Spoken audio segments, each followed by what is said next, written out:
மருமகள் serial next பிரேமோ என்ன மாதிரியான ட்விஸ்ட் ஆக்க போகுதுன்னு பார்க்கலாம். பயங்கர கோபத்தில் இருக்காங்க நம்மளுடைய தமிழ் ஏன்னா நம்ம தமிழ் கிட்ட தப்பாக நடந்துக்கணும்னு சொல்லிட்டு ட்ரை பண்ணுறாங்க. அப்போ நம்ம சேது அங்கே வராங்க. சேது அங்கே வந்ததும் என்னடா பண்ணிட்டு இருக்கன்னு சொல்லி கேட்குறாங்க. இங்கே பாருடா, இவளை தான் நீ உன் பொண்டாட்டியாவே ஏற்றுக்கலையே. இந்த வீட்டில் இவ வேலைக்காரியாக தானே இருக்கா. இவ எனக்கு வீட்டுக்காரியாக ஆகட்டுமே.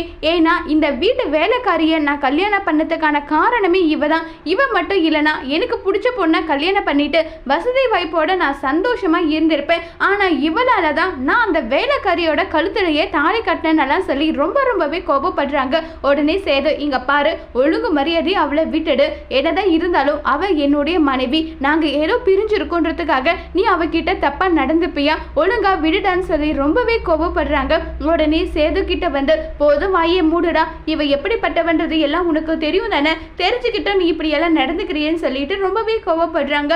தமிழ் என்னங்க இவனை பாருங்க எப்படியெல்லாம் நடந்துக்கிறானோ பாருங்கன்னு சொல்லிட்டு ரொம்ப ஃபீல் பண்ணி அழுததும் போதும் நீ வாயை மூடு, நான் சப்போர்ட் பண்ணுறேன்னா அதுக்கு காரணம் என் குடும்பத்தோட கௌரவம் போகக்கூடாதுன்றதுக்காக தான் சொல்லிட்டு சேது சொல்கிறாங்க. அதோடு இந்த பிரமவை முடிச்சிருக்காங்க.